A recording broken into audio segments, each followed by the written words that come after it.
todos y todas, reciban un saludo del Departamento de Ciencias Sociales, que estamos organizando este acto como parte de las actividades que continuamente vamos a realizar. Como saben ustedes, esta actividad gira alrededor del resultado electoral que acabamos de tener el día domingo, resultado que pone un límite, creo yo, al proyecto autoritario, reprimarizador, extractivista y que está vigente en nuestro país. Creo que eso es el resultado más significativo de este evento electoral que acabamos de vivir y que nos proyecta pues hacia adelante con una perspectiva más abierta, con las posibilidades que eso puede darnos a nosotros como país, como pueblo. Queda pues aquí a cargo de Juan Pablo Ochoa, que es profesor del departamento, la moderación del acto y agradeciendo pues la compañía de los dos profesores que nos van a ayudar en el análisis de lo que acaba de suceder aquí. Muchas gracias.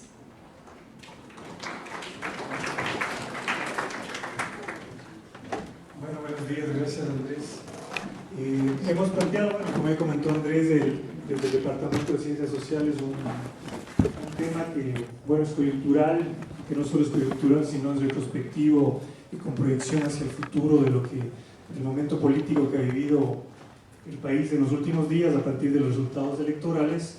Y bueno, en función de eso hemos planteado justamente este foro, bueno, denominado Democracia, Electorado y Futuro Político en el Ecuador. Y bueno, tenemos el agrado de contar, la suerte diría yo, de contar con dos profesores, dos investigadores de primer nivel, Vladimir Sierra, que es el director de la Escuela de Sociología de la UNCE, de la Universidad Católica, y el doctor César Montúfar, que es el director del área de estudios sociales y globales de acá al frente, es un vecino de la Universidad Andina. Bueno, ambos son vecinos en realidad. Entonces, eso, creo que tenemos un poco, el planteamiento sería que los expositores comenten sobre esta temática y luego abrir una ronda de preguntas, de comentarios, que es importante a veces el diálogo que justamente se ha perdido en el país en estas temáticas y que es importante abrirlo y abordarlo, y por eso el motivo que luego tendremos una ronda de preguntas y de comentarios, inquietudes sobre este tema que nos compete a todos como ciudadanos, no solo desde la academia, sino en el sentido de que, por ejemplo, las reflexiones sobre democracia, sobre la política en el Ecuador están a la luz del día. Creo que una de las pocas ventajas que ha tenido el correísmo en estos 7 años ya ha sido justamente la politización de la sociedad, y creo que eso es importante porque ha habido también una mayor concienciación, y justamente en el tema de los jóvenes es importante ver esa proyección. Entonces, damos la palabra a Vladimir Sierra, en primer lugar. Buen día con todas y todos, y muchas gracias por la invitación. Me parece importante que sobre todo los jóvenes vayan tomando participación en el debate político y tratemos de analizar qué es lo que sucedió en estas últimas elecciones, ¿no? Y quizás vale iniciar desde la sorpresa que causó los 20 puntos con que el candidato Rodas en Quito se logró desplazar a la figura del exalcalde Barrera. En torno a eso se han gestado muchas discusiones en el sentido de que hasta dónde se puede atribuir el triunfo de Rodas a la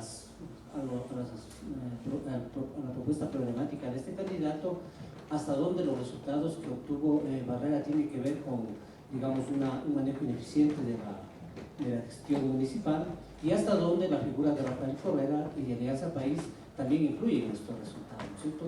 Esto no lo vamos a saber sino cuando tengamos estudios, digamos, detenidos de lo que sucedió en el Distrito Metropolitano de Quito. Todavía es muy prematuro, se puede arriesgar una serie de ideas, pero no vamos a tener, digamos, claridad, y quizás el saber hasta dónde la derrota pertenece a Barrera o pertenece a Alianza País es lo que nos llena de interés, ¿no es cierto? Sin embargo, si analizamos a nivel nacional los resultados, lo que podemos percibir y esto ya se lo dijo, es que se ha erosionado la votación que había acumulado Alianza País. Recordemos que el tope más alto de votación que obtuvo Alianza País estuvo alrededor del 80%, ¿no es cierto? Y de ese 80%, si tomásemos, por ejemplo, no sé cómo esté a nivel nacional ahora, pero digamos, se ha experimentado una disminución de por lo menos 30 a 35 puntos, y esto es llamativo. Ahora, ¿qué otras organizaciones políticas han salido de algún modo mejor paradas en estas últimas elecciones? Y podríamos decir que hay tres momentos, ¿cierto? Por un lado, hay un fortalecimiento de Avanza, que ya se dio a conocer en las elecciones pasadas y que ahora ha obtenido resultados importantes, pero también tenemos una recuperación, podríamos decir así, de movimientos y partidos políticos que vienen desde la derecha bajo la estructura de Suma, y también Pachacuti ha vuelto a obtener resultados importantes en estas últimas elecciones. Entonces, creo yo que para explicar este nuevo momento electoral es bueno recordar lo que pasó cuando Alianza País tomó la conducción del Ecuador, de la política ecuatoriana. Y si recordamos, podemos decir que lo que permitió que Alianza País obtuviese tanta votación desde hace 7 años y los ha obtenido a lo largo de este último periodo, tiene que ver con una desestructuración del sistema de partidos políticos en el Ecuador, o podríamos decir con un debilitamiento de las instituciones democráticas, que fue creando un vacío de representatividad muy fuerte. Creo yo, este periodo de erosión inicia desde el gobierno de Sixto Durán Ballén, y de ahí tenemos una gradiente descendiente, ¿no es cierto? Cuando llegamos a Lucio Gutiérrez estamos en lo más bajo, se ha perdido toda confianza en las instituciones democráticas, los partidos políticos que se habían conformado a lo largo del periodo democrático se han mostrado más bien como empresas electorales, han perdido toda la legitimidad del país, y se crea este vacío de representatividad que permitió que una persona, un ciudadano como Rafael Correa pueda, digamos, amparado en algunos otros intelectuales, y pueda permitir que confluyan una serie de demandas sociales que se concretizaron en el proyecto de las 7 ejes de la Revolución Ciudadana, ¿no es cierto?, que no pertenecía a Alianza País, sino que tenía que ver con una absorción de una serie de proyectos emancipatorios que había venido acumulando muchos movimientos sociales, muchos partidos políticos en el Ecuador a lo largo de mucho tiempo, ¿no es cierto?, y logró concretizar. Esa concretización se plasma visiblemente en la llamada la Constituyente de Montecristi, y quizás por eso en la aprobación de la nueva Constitución tenemos el pico más alto, ¿no es cierto?, que lleva el 80% de la votación nacional. Entonces, Alianza País nunca tuvo, desde su formación, nunca tuvo un ideario único, no pertenecía a una corriente ideológica, partidista, programática única, sino que, digamos, sí había concentrado muchas aspiraciones sociales. En los 7 años de gestión de poder que ha tenido Alianza País, hemos asistido al debilitamiento, a la separación de muchas de estas aspiraciones. Y podemos tener muchos ejemplos, pero quizás lo más relevante es recordar, por ejemplo, que cuando los movimientos indígenas se acercan a la programática de Alianza País, se acercan de reivindicaciones propias, ¿no?, como cuestiones de la plurinacionalidad, como cuestiones de la educación intercultural bilingüe, con aspiraciones de reformas agrarias profundas, y eso es lo que le da fortaleza, digamos, desde el movimiento indígena hacia la proyección de Alianza País. Sin embargo, estos 7 años de ejercicio del poder, Alianza País se comienza a distanciar de esos requerimientos emancipatorios de los movimientos indígenas. Como ustedes saben, es conocido por todos, nunca, y quizás es de las cuestiones más débiles del gobierno de ese país, nunca se avanzó, y se tematizó, sí, pero nunca se avanzó en una reforma agraria profunda en el país. No se ha hecho nada hasta la actualidad, y más bien se ha ido, digamos, por otro lado, ¿no es cierto?, se ha mirado más a favorecer a la industria y no tanto a la fortificación de las comunidades productivas indígenas y campesinas. Tampoco, a pesar de haber absorbido discursivamente el problema de la plurinacionalidad, el problema de la educación intercultural bilingüe, poco se ha hecho. Se han introducido ciertas ideas en algunas líneas programáticas de los ministerios, pero, digamos, no se ha logrado consolidar, y de lejos, el ideal de tener un Estado plurinacional o de tener una educación intercultural bilingüe. Ustedes recordarán las grandes discusiones que se dieron en torno a la introducción del Quichua como segunda lengua obligatoria en la enseñanza ecuatoriana, que nunca se logró establecer. Entonces parece ser que luego de estos 7 años las cosas se han ido clarificando y esa confluencia que la tuvimos al inicio de la aventura de Alianza País otra vez ha ido decantando en sus propios lineamientos partidarios y políticos. Creo yo que estas elecciones dejan claro esta nueva asunción y orientación ideológica de los votantes ecuatorianos. Si antes confluíamos de muchos sectores bajo este paraguas bastante amplio que era Alianza País, ahora se ha reorganizado la orientación ideológico-política y tenemos, creo yo, con mucha mayor claridad posicionamientos partidarios. Podemos visibilizar claramente hacia dónde está confluyendo el pensamiento de derecha. Lo de avance es bastante importante porque la erosión de partidos de centro, derecha y centro-izquierda, como la izquierda democrática y como la democracia popular, crearon también un vacío inmenso de representación de un electorado bastante amplio en el país que no encontraba identificación, que al inicio se identificó con ese país, pero poco a poco fue distanciándose de los cuadros de este movimiento político y parece ser que ahora avanza, brinda nuevamente ese espacio de representatividad. Es decir, las clases medias, sobre todo clases medias ilustradas de la sierra, pueden identificarse ya claramente con un partido, un movimiento político que los representa y eso creo que es avance, ¿no es cierto? Y Pachacuti con muchísima dificultad ha logrado reorganizarse, sobre todo en las provincias, no tanto en Quito, en las regiones centrales, pero parece que nuevamente confluyen ahí movimientos de izquierda, de centro-izquierda, con mucha claridad, ¿no? Entonces, me parece que el panorama que se hizo ahora, no estoy tan seguro si podríamos decir que el movimiento Alianza País llegó a tope, ¿no? Que aquí tendríamos una desestructuración creciente. No me parece que las elecciones del 2017 podrían echar luces al respecto, digamos, con mayor precisión. Sin embargo, sí se ha debilitado. Correa dijo que no era una derrota sino un revés político, ¿no? Y quizás tiene en algo razón. Habrá que ver cómo se reorganiza Alianza País hacia adentro, cómo mira nuevamente la conexión con los movimientos sociales, es decir, si es que Alianza País es bastante hipotético, luego de este revés político, llamarse a una mesa amplia de conciliación con movimientos y partidos políticos de centro y centro-izquierda, podríamos pensar que a futuro nuevamente tendría fortaleza electoral. Esto es bastante improbable, ¿no es cierto? Y entonces avisora que el movimiento Alianza País se vaya debilitando. Sin embargo, como el movimiento Alianza País desde su origen no es un movimiento político orgánico, sino la confluencia de muchas programáticas distintas, también es probable que el movimiento Alianza País vaya decantando y acercándose a una posible solidificación del pensamiento de derecha en el país.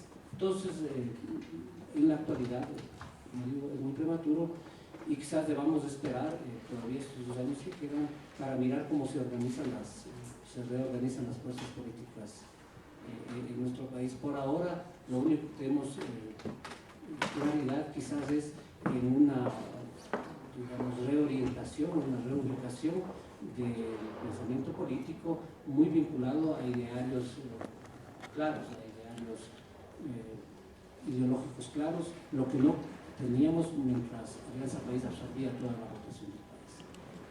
No sé, son algunas ideas que nos pueden permitir conversar. Listo, gracias, Lenín. Es importante un poco también la reflexión que quizás luego podemos continuar con Vladimir también sobre las nociones de democracia que se han ido construyendo en este proceso y también qué ha ido pasando, por ejemplo, con este planteamiento constitucional sobre las 3 o 4 fuerzas políticas que en teoría debían haberse estructurado en estos años y que no lo han hecho, en un sentido de las fuerzas partidistas ideológicamente, y un poco ver también cuál sería esa la proyección, ¿no? hacia el futuro político del Ecuador, ¿no? Entonces damos la palabra a César Montúfar. Muchas gracias, Juan Pablo. Quiero agradecer muchísimo al Departamento de Ciencias Sociales de la Politécnica. Para mí es un enorme gusto estar aquí y compartir esta conversación también con Vladimir. Yo voy a tratar de responder 3 preguntas. ¿Qué pasó el 3 de febrero? ¿Por qué pasó? ¿Por qué sucedió lo que sucedió? Y tercero, ¿qué consecuencias podría tener hacia el futuro? Evidentemente, haría falta un análisis mucho más profundo, incluso la proclamación de los resultados oficiales, algo que en este momento todavía no está. En realidad va a ser una reflexión muy preliminar sobre la base de la información existente. Bueno, ¿qué pasó? Bueno, si uno mira los resultados electorales, podríamos decir algunas cosas.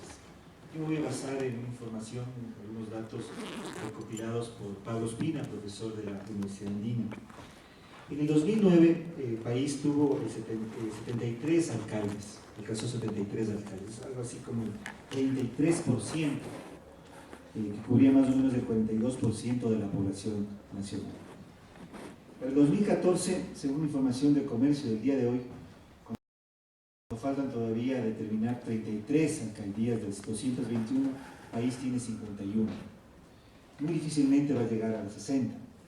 Y va a estar alrededor, digamos, podríamos aventurarnos a decir, de un entre 25 y 30%. Es decir, hay una reducción de aproximadamente un 5%, de 5 a 10% de alcaldías.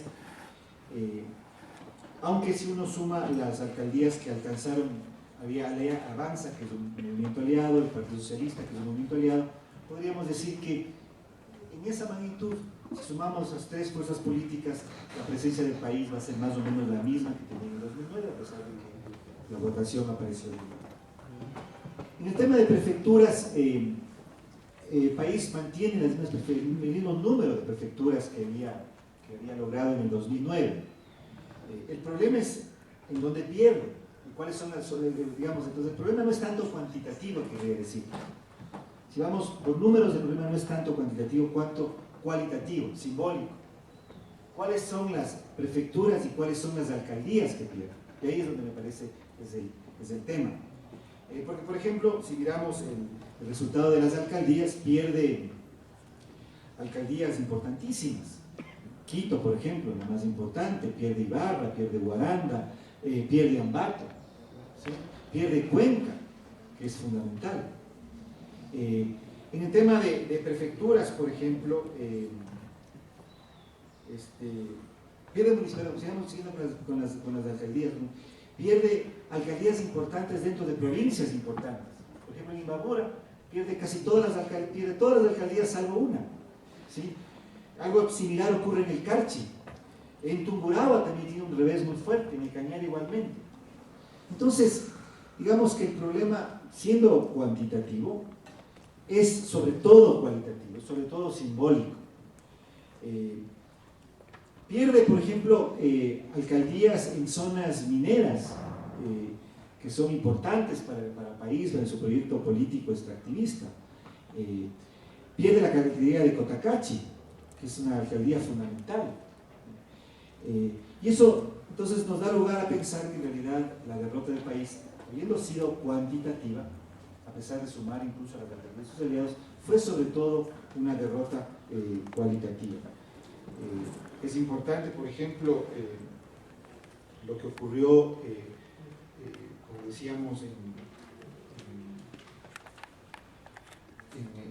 en prefecturas que perdió, simbólicas, importantes. Bolívar, Cotopaxi, Imbabura, Loja, El Oro, son prefecturas importantes. Perdió prefecturas en las que había intervenido el gobierno en operaciones políticas, por decir algo que estoy siguiendo a Pablo Espina, habiendo provocado procesos de destitución, por ejemplo a la prefecta de Orellana, volvió a ser electa. El caso del prefecto Majinga en Cotopaxi, ¿cierto? Lo que ocurrió en Esmeraldas también es importante. Entonces, las fuerzas que fueron, digamos, destituidas retomaron esas prefecturas. Entonces, digamos que el revés político que tuvo el gobierno, más que cuantitativo, es cualitativo. Y eso creo que es un primer rasgo de lo que sucedió el día domingo pasado. Pero no solamente eso, creo que también es importante destacar. El presidente de la República, con su habitual tendencia a ocupar el escenario, fue quien se cargó bajo sus hombros o sobre sus hombros la campaña. Y él fue el principal candidato. Entonces, esta derrota simbólica, si bien se da a nivel local, de una u otra manera le cobra una factura directa al presidente de la República que posiblemente no tenía para qué intervenir. Yo me pregunto por qué el presidente Correa se convirtió en el director de campaña del candidato Rodas al seguir achacándole y seguir linchándole mediáticamente y políticamente a su propio coidiario alcalde Barrera. ¿Sí? Entonces, fue simbólica, pero además el presidente de la República se asumió esta derrota simbólica y me parece a mí que es un tema importante. Entonces, creía que eso fue más o menos lo que pasó el día domingo. Como digo, todavía hay que analizar mejor los resultados, pero podríamos entonces aventurar decir que en realidad, mirando ya los números, quisiera comentarles algunos números porque son importantes. Si sumamos a país y sus aliados, ellos tendrían, es decir, país, las alianzas con sus aliados, las alcaldías que tiene directamente Avance y Socialismo, llegan a 102. A 102. Si a eso sumamos las 19 alcaldías que directamente ganan Pachacuti, llegamos a 121, que serían las alcaldías que están dentro de un ámbito ideológico de la izquierda.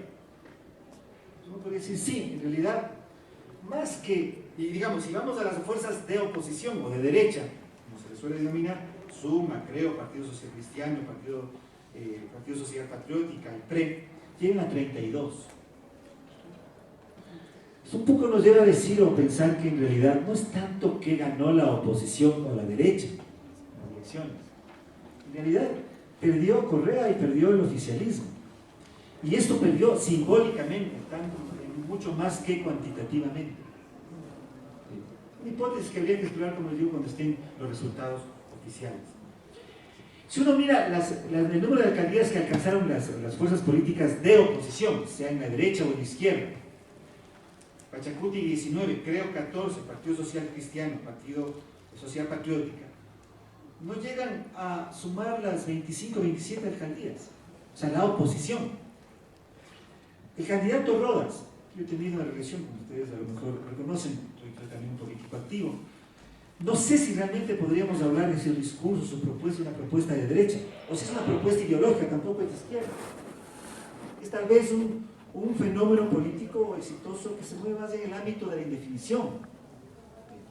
Tampoco es de oposición, el mismo Rodas no se ha calificado de oposición al correísmo. Él se dice que es un candidato de proposición. No puede decir cómo puede ser, uno se delinea de esa oposición, pero es la forma como él se define. Entonces yo diría, más que un triunfo de la oposición, que no fue un triunfo de la oposición, fue una derrota del correísmo. Y más que una derrota cuantitativa, fue una derrota cualitativa. Y una derrota de su partido, y también una derrota de su caudillo o su líder principal. Una pregunta que queda pendiente, que habría que investigar o que habría que reflexionar un poco más, es si es que este resultado local es trasladable a lo nacional.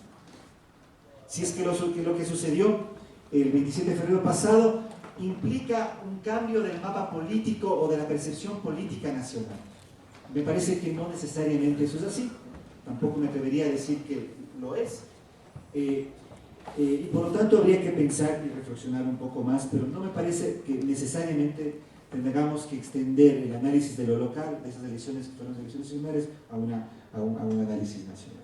Entonces sería un poco una radiografía de qué pasó, todavía muy preliminar, habría que esperar mejor los resultados oficiales. ¿Por qué pasó? Aquí igualmente solo podemos plantear hipótesis, no podríamos en este momento aventurar y decir así es, así fue. Yo me atrevería a mencionar algunas hipótesis. Primero, habría que analizar si realmente estamos frente a una situación de desgaste de esa maquinaria publicitaria que el gobierno ha venido poniendo en marcha desde hace 7 años.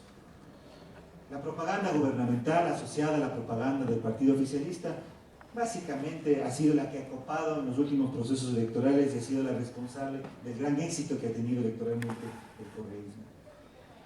Habría que preguntarse si es que la marca Correa, el único candidato, el único actor importante en el escenario electoral, se ha agotado como una locomotora de arrastre electoral. ¿Sí? Un poco la estrategia del país era pensar que si yo aparezco abrazado del presidente Correa, tengo casi asegurada la elección, ¿no es cierto? Y los candidatos dijeron, esa es la línea, la estrategia de campaña, y todos los candidatos se alinearon. Pareciera que en elecciones locales eso, en vez de favorecer a los candidatos no les termina perjudicando, porque en realidad suprime el liderazgo local, lo subsume en el liderazgo nacional, y más bien eleva el liderazgo de los opositores. Yo creo que aquí en Quito vimos eso con mucha claridad. Mientras la sobrepresencia de Correa se imponía y bajaba el perfil, las cualidades que las tiene del candidato Barrera, y Barrera aparecía como una persona que estaba siempre frente a alguien, y el candidato Rodas siempre le sacó en cara aquello, la imagen de Rodas subía. ¿Sí? Mientras más aparecía el presidente, más subía Rodas y más bajaba Barrera. Eso podría ser trasladable quizá a otros procesos, a otras campañas en otras circunscripciones. Entonces, habría que pensar si realmente a lo nivel local, y si eso es trasladable a lo nacional, la marca Correa se agotó como una locomotora de arrastre electoral. Pero quizá eso significa algo más profundo que habría que pensarlo, habría que reflexionarlo más. Quizá en esta elección, y eso yo conversaba ayer con el prefecto de Azuay, electo Carrasco, y el prefecto en funciones, él me decía, me pareció impresionante cómo, él decía, estas elecciones representan como los límites del centralismo. Es decir, los gobiernos locales, los gobiernos de cercanía, tienen una importancia material y simbólica que va más allá del proyecto nacional y de la presencia omnipresente del Estado nacional y del liderazgo nacional. Hay un espacio para los gobiernos locales, para los liderazgos locales que no puede cumplir, que no los llena el Estado nacional ni el liderazgo nacional. Y por lo tanto estas elecciones, de una u otra manera, me decía Carrasco, estoy solamente repitiendo esta hipótesis, que es otra hipótesis, representan o podrían reflejar los límites que tiene el centralismo y los límites que tiene el proceso de centralización que el Estado ecuatoriano ha sufrido o ha atravesado en los últimos años. Evidentemente hubo problemas tácticos en la campaña, ¿no es cierto? Creo que el presidente Correa tiene razón cuando dice si hubiéramos ido juntos a nuestro aliado Avanza, hubiera tenido muchas más alcaldías. Hubo mucho sectarismo, el oficialismo está prevalido, ha venido alimentando un ego, una prepotencia pues, humana, ¿no? Si uno tiene todo el poder y todo el mundo lo obedece y todo el mundo posiblemente la prepotencia es algo que surge yo que he sido un político que he perdido la mayoría de elecciones, no tengo mucha prepotencia, soy una persona más bien humilde porque he perdido muchas más elecciones de las que he ganado, ¿no? Pero me imagino que cuando uno gana, los humos se le suben, ¿no es cierto? Es humano. Y eso creo que les ha llevado a una relación con los aliados, con la ciudadanía muy prepotente, de mucha. Yo estuve en el aeropuerto y me decía, qué bueno que perdió Barrera, ojalá Rodas ponga personas que por lo menos que vengan a conversar, porque los correístas ni siquiera conversan, ¿sí? Ya tienen la verdad, ¿no es cierto? Entonces yo creo que esos son errores tácticos que evidentemente también funcionan, porque somos humanos y las campañas se mueven en el campo de las relaciones públicas, de parecer simpático, dar la mano, ser asequible, ¿no? Ser humilde. Y por otro lado, creo que hubo también aciertos de actores de oposición, que más que unidad, porque no creo que hubo procesos serios de unidad o articulación, por lo menos hubo coordinación, ¿sí? Hubo coordinación. Aquí en Quito, por ejemplo, es evidente que en el momento en que el escenario político se polarizó, y se polarizó porque el candidato al alcalde Ricaurte hizo una alianza con Rodas y por lo tanto se despejó el escenario, Creo no lanzó candidato, etcétera, etcétera. Había un gran espacio para el crecimiento de ese candidato. Lo mismo ocurrió en otras ciudades del país y en otras prefecturas. Entonces la oposición articuló de alguna manera en algunas circunscripciones y el correísmo en cambio se dividió. Ocurrió exactamente lo contrario que había sucedido en los otros anteriores procesos electorales, en que la oposición de izquierda a derecha fue dispersa, separada, fragmentada, y en cambio el correísmo estaba sólido. Quizá una lección es que de aquí en adelante es la articulación, quizá el secreto del éxito electoral en un escenario polarizado. Entonces yo diría, por ahí pensaría que son algunas hipótesis a reflexionar de por qué ocurrió lo que ocurrió. Pasemos por último entonces a cuáles serían las consecuencias. También hipótesis, ¿no? Porque no podemos en este momento ya determinar nada con total certeza. Lo primero que sí me parece que ocurrió a partir del 23 de febrero, y dependerá aquello de si lo local puede trasladarse hacia lo nacional, si este fenómeno local puede trasladarse a lo nacional, es que se aceleró el tiempo político hacia el 2017. Y no solo se aceleró, sino que presenta visos de incertidumbre. O sea, el correísmo, Correa, indiscutiblemente, siguen siendo la fuerza política predominante, el liderazgo predominante, nadie puede negar eso, pero ya como que nos pusimos a pensar, a lo mejor Correa puede perder una elección, a lo mejor puede hasta perder una elección presidencial. ¿Sí? O sea, volvió una cierta percepción de incertidumbre sobre el escenario electoral. Y eso es parte de la democracia. La democracia, para varios autores de la teoría democrática, es incertidumbre. Cuando uno ya sabe quién va a ganar la elección, es difícil pensar que hay democracia. Cuando ya sabemos que cuando hay incertidumbre, eso es parte de la democracia. Creo que eso regresa. Además hay un pequeño problema, y es que si de acuerdo a la Constitución, ya el presidente Correa no va a poder ser candidato. Y lo que sí quedó demostrado es que si Correa no es candidato directamente, a lo mejor puede perder. Y eso sería una tragedia para la Revolución Ciudadana si es que el candidato opuesto por Correa pierde las elecciones. Imagínense, Dios no quiera que pase una cosa así. El pasado regresaría a la partidocracia, a la derecha, a la bancocracia, el mundo puede acabarse. El presidente Correa decía casi que el mundo se acababa si perdía Barrera. Yo el lunes esperaba que alguna cosa pase, no pasó mayor cosa, lo cual muestra que su palabra casi divina es falible, se puede equivocar, el mundo no se acabó. Entonces, aquí lo que tenemos, además su partido está dividido, no sé si ahora miraron en la portada del Comercio, hay una gran pelea entre González y miembros históricos de Alianza País, que Alianza País está dividida. A mi modo de ver, yo que no soy un político de izquierda, sí pienso que Barrera o el grupo que perdió era el grupo quizá el más articulado, el más ideológico. Y País es una fanesca donde hay desde la extrema derecha hasta la izquierda. Y a mí sí me da pena que el grupo más articulado sea el que pierda. ¿Sí? No es que tenga gran simpatía por Barrera, pero creo que es un político que tiene sus méritos también.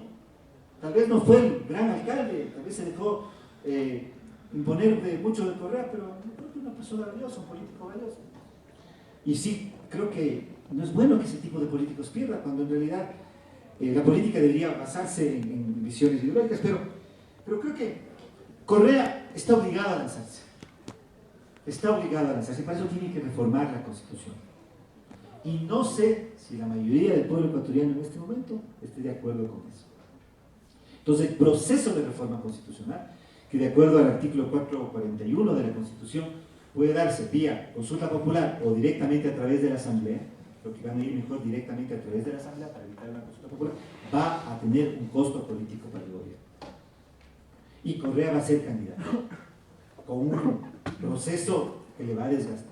En un contexto, además, ya no de bonanza económica. La situación económica para los próximos años que tiene que afrontar el gobierno ya no es de seguir aumentando el gasto público, aumentando subsidios, aumentando preventas, ya no. Estamos ante una situación un poco más complicada, mucho más complicada. Entonces, yo diría, hay incertidumbre. Quisiera rápidamente hacer una predicción de cómo que va a quedar el sistema de partidos, porque fíjense ustedes la paradoja de que llegar al umbral que requiere para mantenerse en el registro es difícil. Tenían que sacar el 8% de alcaldías, es decir, 17%, o el tener presencia en el 10% de consejos cantonales, es decir, 22 concejales en diferentes consejos cantonales. De acuerdo a los resultados preliminares, van a desaparecer algunos partidos políticos y movimientos políticos. Desaparecería el socialismo, que no llega a tener desaparecería, digo, porque los resultados todavía no están completos. Podría desaparecer el socialismo, podría desaparecer Suma. Fíjense que Suma ganó la alcaldía más importante, pero apenas ganó 8 alcaldías más y necesitaba 17. Va a desaparecer Ruptura a los 25.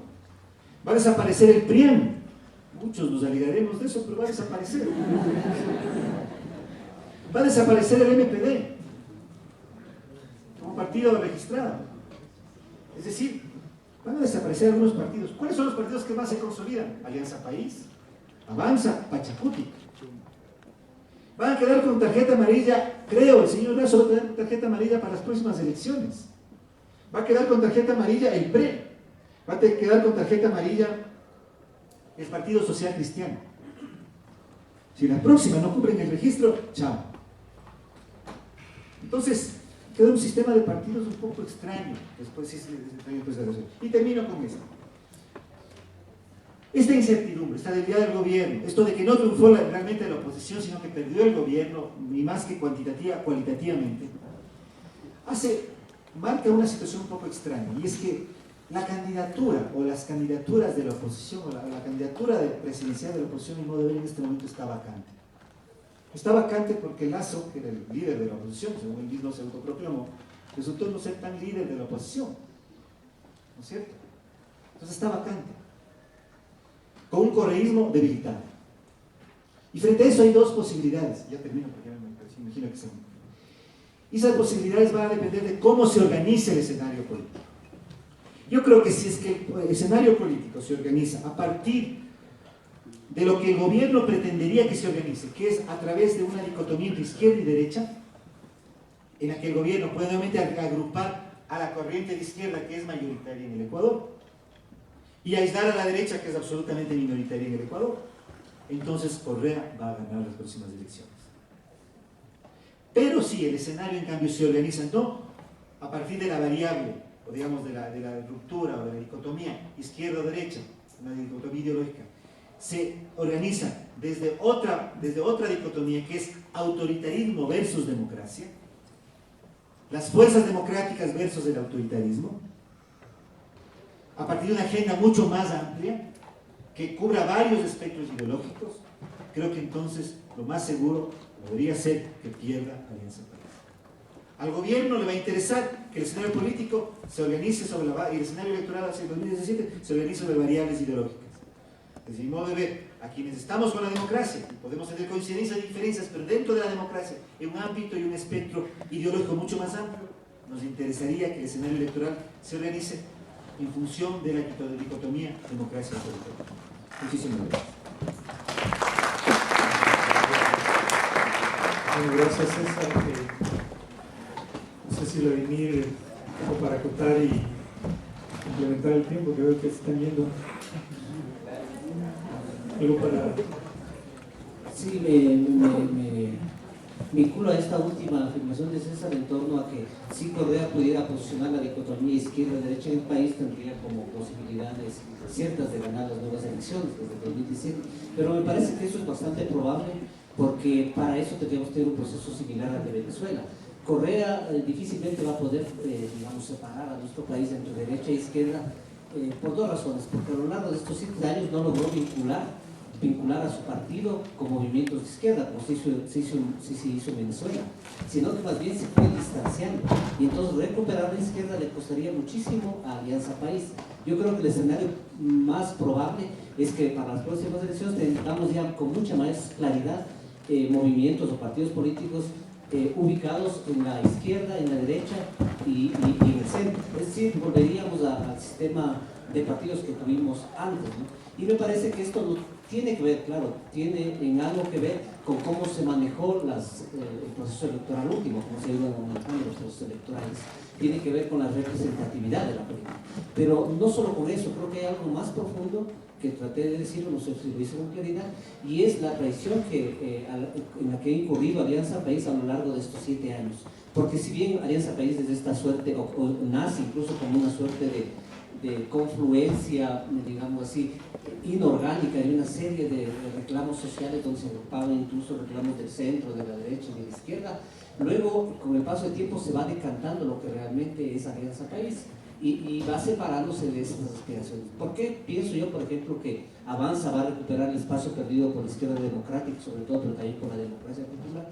Porque había una aspiración política en el país desde cuando retornamos a la democracia, que era el afianzamiento de una democracia moderna, racional. A eso aspiraba el sistema de partidos, pero sobre todo quienes representaban esta gran aspiración eran las clases medias ilustradas del país, que están afincadas en la sierra, sobre todo, ¿no es cierto?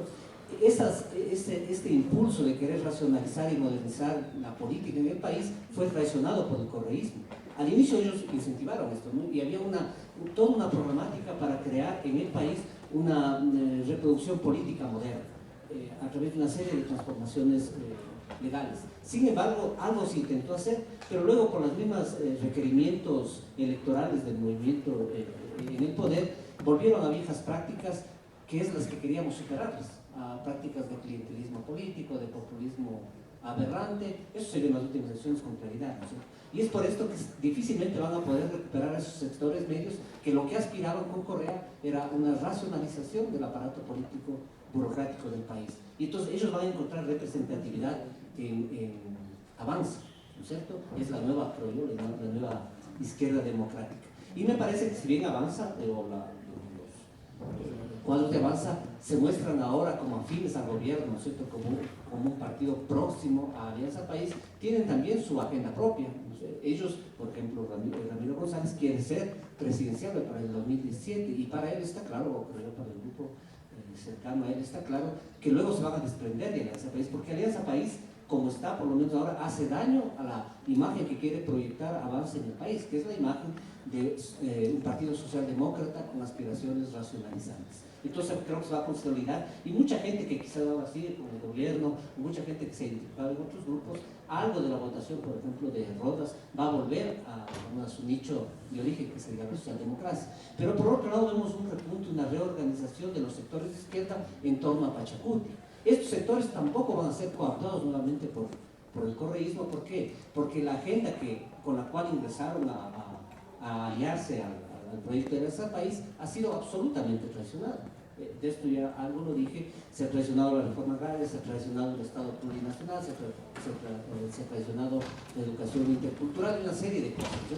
Se ha afincado el extractivismo, que es algo que no puede permitirse estas tendencias políticas. Entonces me parece que en torno a Pachacuti se va a reorientar nuevamente la izquierda y va a consolidarse para las elecciones del 2017. Y por el otro lado tenemos, a pesar de la debilidad que nos señalaba César, del candidato Banquero, ¿no es cierto? Pero a pesar de su debilidad, yo creo que en torno a él se va a acomodar una nueva visión de derecha, una proyección de derecha que debe, digamos así, adecuarse a los tiempos. Ya no puede ser las viejas prácticas que tuvo el socialcristianismo, incluso el mismo PRE, sino formas mucho más modernas, moderadas, que creo yo están muy bien articuladas en el discurso de Rodas, porque si bien Rodas en el discurso se muestra, como decía César, propositivo, demócrata, etcétera, etcétera, representa el pensamiento de una derecha tradicional del país, digamos así, resemantizada, en una nueva forma de discursividad que la vuelve más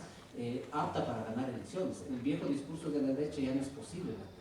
Entonces, este panorama de reorganización de fuerzas políticas, no sé hacia dónde va a ir Alianza País, que si bien, como lo mostró claramente César, es hasta hoy la fuerza política y electoral más importante del Ecuador, ¿no es cierto? Pero me parece que hay una serie de votos que no pertenecen, porque no hay un ideario político de Alianza País, y cada vez se va fracturando más y más. Entonces muchos sectores se van a ir desprendiendo de Alianza País, se van a rearticular en estos tres proyectos ideológicos claros. Porque además mucha de la votación que tiene el país, mucha de la, no sé llamarlo militancia, de la simpatía que tiene el país, tiene que ver con políticas altamente clientelares. Y esa gente que está unida clientelarmente al país se puede desprender fácilmente, en cualquier momento. Y entonces habría que pensar qué es Alianza País orgánicamente, es decir, cuál es el núcleo orgánico del país, y ahí no podemos verlo, como decía César. Alianza País ahora siempre fue la confluencia de muchos sectores políticos, ¿sí? Pero antes tenían una suerte de sintonía. Ahora se muestra que eso se va erosionando terriblemente, y lo que vamos a tener son pequeños grupos de poder disputándose espacios de control político, de control económico, que al final va a llevar a la implosión de Alianza País como movimiento político, y las fuerzas irán, digo yo, los sectores de derecha económica vinculados a Alianza País como GLAS, al final, si es que este proyecto se erosiona, tendrá que girar hacia el candidato banquero, ¿no es cierto? Porque va a identificar, va a encontrar ahí un espacio de representatividad más adecuado que ahora. Todo esto, claro, es hipotético. Habrá que ver cómo se reorganiza las fuerzas políticas en estos 2 a 3 años que nos queda para las próximas elecciones. Sin embargo, yo no veo mucha posibilidad, a no ser que haya un cambio radical, que dudo mucho que lo haya, de Alianza, para que Alianza País se mantenga con fortaleza electoral hasta cuando tengamos las nuevas elecciones. Listo, gracias, Lenny. No sé si más bien quieres acotar algo, César, o más bien pasar a algún comentario, preguntas para ir dinamizando un diálogo más bien. Si hay algún comentario, alguna pregunta con respecto a estos temas que se han planteado. Gracias. Buenos días a ambos invitados. Se han mencionado términos como extractivismo dentro de las que han dado. Tiene que ver mucho con estos proyectos de mineros, petroleros, aquí estamos y tiene mucho que ver con eso. Dado el actual contexto político después de estas elecciones, ¿creen que habrá un cambio dentro de toda esta problemática que tiene el gobierno para desarrollar estos programas, especialmente cuando se han perdido alcaldías de zonas que son importantes, por ejemplo, desde el punto de vista minero? ¿Creen que habrá algún cambio en todo el programa que va a desarrollar el gobierno? Simplemente lo hará y soportará, por ejemplo, el peso político de posibles protestas que se le puedan venir en estos meses.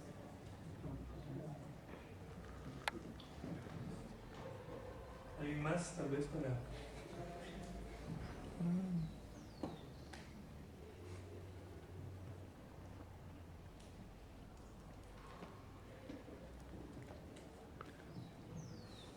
Yo creo que la pregunta es realmente importantísima, excelente, y no tendría yo una respuesta categórica. Un tema que está sobre el tapete en este momento es la consulta sobre Yasuní. Entiendo que va a haber un fortalecimiento de la campaña de recolección de firmas, y lo más probable es que el movimiento que organiza la recolección de firmas logre las 600.000 firmas que necesita para que se provoque la consulta. Si eso se da, diría que el gobierno tiene frente a sí un terrible problema político, porque si a esta derrota simbólica que sufrió el 27 de febrero se suma una derrota en una consulta popular en un tema como el Yasuní, yo creo que la situación se complica aún más de cara a lo que decíamos en 2017. Yo creo que ese es un tema importante que está en el tapete. Yo pensaría que al gobierno sí le va a tocar reflexionar y repensar lo que ha sido su política de extracción, de política minera y de extensión de la frontera petrolera en el suroriente, porque electoralmente le fue mal en esos sectores. Todos los prefectos que se ponen a la gran minería, Carrasco, Quispe, el prefecto de Morona Santiago, se me va el apellido en este momento, ganaron, fueron ratificados. Entonces, yo pensaría que el gobierno tiene frente, en el tema minero y petrolero, sobre todo en el suroriente, tiene un problema muy serio. Pero el problema que tiene también es el problema de recursos.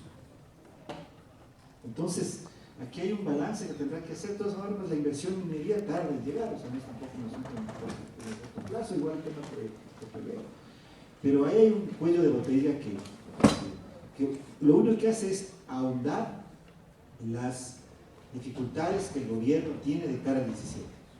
Ahora, lo que sí hay que tener presente, y eso yo creo que es un gran mérito que tiene el presidente Correa y su equipo de asesores, ellos tienen una gran capacidad de recuperación y tienen los recursos para poner en práctica una estrategia política exitosa. Recuerden usted lo que pasó en la consulta de mayo de 2011, en que el gobierno ganó con poquito, pero casi pierde. Lo que sucedió en 2011 y 2013. Se se recuperaron a tal punto que tuvieron en 2013 una supremacía electoral absoluta. Entonces, también hay que pensar que los recursos políticos del poder son enormes. Entonces, ahí pensaría que el tema recursos naturales, extractivismo, naturaleza, son temas quizá centrales, van a ser temas centrales en la agenda política.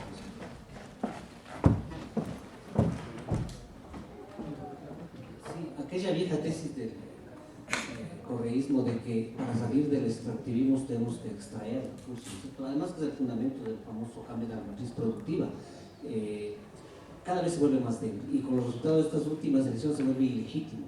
Extraer petróleo, digamos, llevar adelante la extracción de petróleo es absolutamente ilegítimo. Si quizás hace algún tiempo tenía cierto grado de legitimidad, eso debía consolidarse con el triunfo en elecciones en este tipo de provincias, ¿no? Pero la pérdida, por ejemplo, en Orellana, creo que quedó en tercer puesto, en Orellana, esto es muy grave para Alianza País, porque vuelve simplemente ilegítimo. La extracción de petróleo ahora se vuelve, por lo menos en el absolutamente ilegítimo.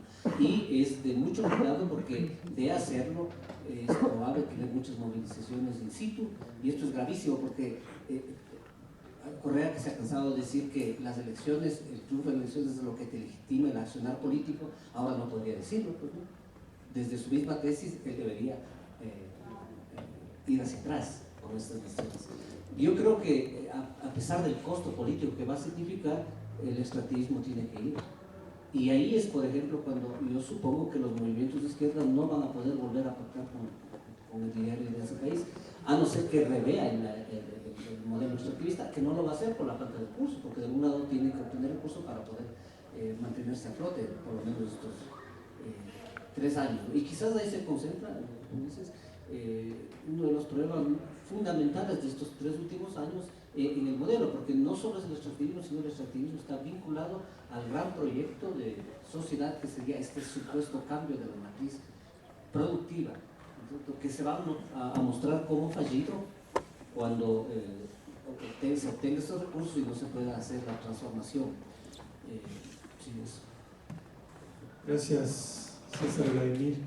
No sé si algún otro comentario o alguna otra pregunta con respecto. Por favor. ¿Podría también asumirse que la situación que se dio en Venezuela por el mismo alineamiento político afectó en estas elecciones? Afectó la situación en Venezuela por el mismo alineamiento político que se da acá, afecta también en las elecciones seccionales. Yo quería preguntar, después de escucharlos, ¿qué es lo que ustedes como analistas piensan que está ocurriendo ya en el pueblo? ¿Sí? ¿Se está adquiriendo tal vez una conciencia mucho más política o que da más importancia a la política?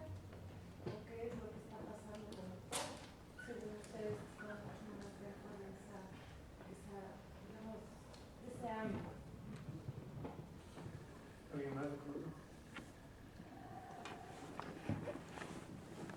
¿Qué consecuencias se pueden mostrar frente a otros países, o sea, con relaciones exteriores, relación de Ecuador versus otros países, frente que ahora Ecuador se puede mostrar como una inestabilidad política? ¿Cuáles son las, o sea, podría haber consecuencias frente a esto? Gracias. Yo no sé, la primera pregunta me gustaría más bien escucharles a ustedes como jóvenes, porque mi percepción sería que tuvo un impacto el tema de Venezuela, sobre todo en la juventud. Me da la impresión porque el movimiento de resistencia venezolano es un movimiento que en las últimas semanas, un poco más de un mes, ha tenido como protagonistas principales el movimiento estudiantil, que yo creo va a ser el movimiento estudiantil, el movimiento universitario en el país, va a resurgir precisamente por ese modelo de reforma universitaria absolutamente impositivo, importado y inviable que se quiere imponer. Creo que el movimiento estudiantil y el movimiento universitario tiene un papel importantísimo que cumplir en los próximos años. Eso implicará que los universitarios, los profesores y los estudiantes nos rebelemos frente a las imposiciones que se nos quieren hacer prevalecer. Yo, por ejemplo, quisiera que ojalá pudiéramos en algún momento los profesores de las universidades firmar un manifiesto en contra de esto que nos exigen de artículos indexados. ¿Por qué tenemos que escribir para revistas extranjeras? ¿Por qué se nos quiere imponer que nosotros como profesores reflexionemos, investiguemos para publicar en revistas de otros países? Me niego a eso. Yo no quiero escribir, escribo y reflexiono, investigo para discutir, para reflexionar en el Ecuador, para ser leído en el Ecuador. Si en el Ecuador, pues como no hay estas revistas indexadas, entonces tengo que pensar que tengo que llegar a escribir para que me publiquen en Estados Unidos o en Europa. No, pues. Y creo que los jóvenes estudiantes también, así yo creo que el movimiento universitario va a resurgir en el Ecuador. Ahora estamos todavía golpeados por la categorización, y las universidades están atemorizadas de que les bajen de la categoría. ¿Cuál es el absurdo? ¿Acaso que hay todo un movimiento mundial en contra de estos modelos de categorización y de indexación? Creo que tenemos que reaccionar. Entonces yo sí creo que el movimiento universitario, los jóvenes posiblemente se sintieron identificados con la protesta, con la resistencia venezolana. ¿Qué está pasando en la sociedad? Es lo que yo realmente no sé. Realmente no sé. Después de que perdí las últimas elecciones, yo me dediqué a hacer puerta a puerta. ¿Sí? Y fue bien interesante ese trabajo, y todavía lo estoy haciendo, porque noté un cambio en el electorado de Quito al menos, incluso en las elecciones, en la última campaña electoral. Y lo que noté fue que cuando me acercaba, por ejemplo, a sectores de clase media y media alta, estaban con Correa. Se habían mirado al correísmo, que eran los sectores medios y de clases medias bajas los que estaban dando la espalda a Correa, al menos en Quito. Y los sectores populares sí estaban fuertemente con Correa. Pero si uno mira el resultado de las elecciones ahora, ve que todos los sectores plegaron a la candidatura de Rodas, al menos en Quito. O sea que eso se diluyó. Algo pasó. Y yo creo que la candidatura de Rodas, por eso yo no pensaría que es correcto pensar que es un candidato de derecha. Trasciende esa diferencia ideológica.